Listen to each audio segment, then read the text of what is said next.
እናታችን አይሻ ረዲየላሁ ተዓላ 49 ዓመት ጾሙት 49 ዓመት የውምየን ኢድል ፊጥርና ኢድል አድዋ ብቻ የሚበሉት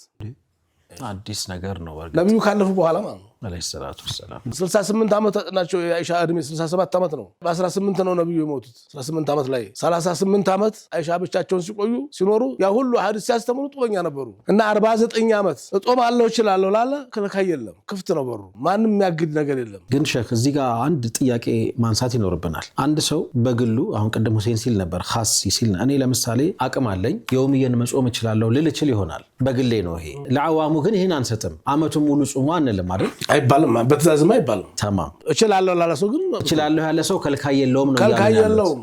የምን ሸዋል የምን 6 ተሸዋ 6 ነው እንዴ ጨርሸው ጦማለሁ ካለ ሐዲሶች አሁን ሸዋል ላይ ሲነሱ የነበሩት ነገሮች በሱና ጾምና በሱና ሶላት ገደብ የለም ማለት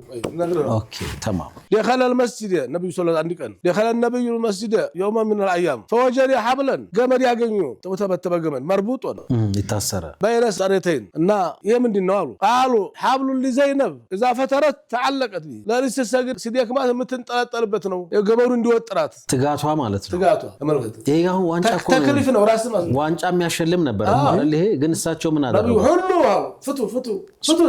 ሁሉ አሉ ተይበሏት ላይ ከልፉላው ነፍስን ስትነሽጥ እንደው መርቀን ስትተስገድ እንጂ ለምን ነው አሉ ራሷን ተዓብ ውስጥ አታስገባ ሊሰል አሐዱኩም ነሻጧ አሉ እና فاذا فتره فليرقد ካልቻለ ይተኛ ራስን ማስገደድ አይቻልም አሉ